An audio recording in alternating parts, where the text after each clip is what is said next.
Chapter 9, Compare and Contrast Engaging and Effective. Okay, so in Understanding by Design, engaging is what's meant when learners truly find thought provoking and they find subject matter to be fascinating and energizing. If a student's engaged, that means that the content is pulling them deeper into the subject matter and they have to engage by nature of the demands, mystery, or challenge into which they are thrown.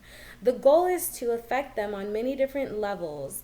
It must not be dry academic content, but it must be interesting and relevant work, intellectually compelling and meaningful. Learners should not merely enjoy the work, it should engage each of them in a worthy intellectual effort as well.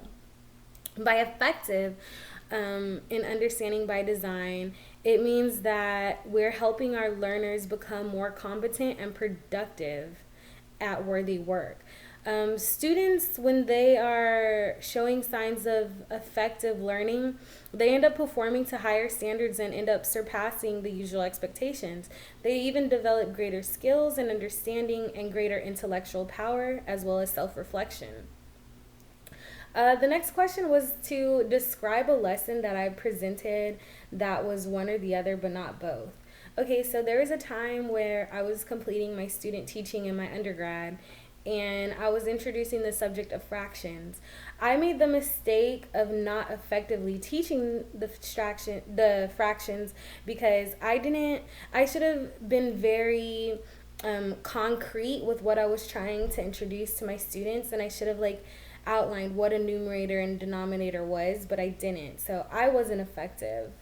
I knew I wasn't effective in the way that I introduced the material because I didn't have my students engaged with me. So when we're looking at engaging and effective, we want them to happen simultaneously for the learner so that learning is meaningful, because one without the other, the student's not learning at their full potential. The next question was, what other kinds of hooks are interest students?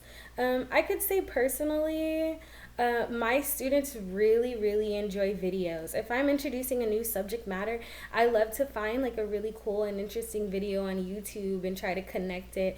You know, something that can maybe strike a little humor in the class, get the class to start laughing, so learning also becomes fun for them.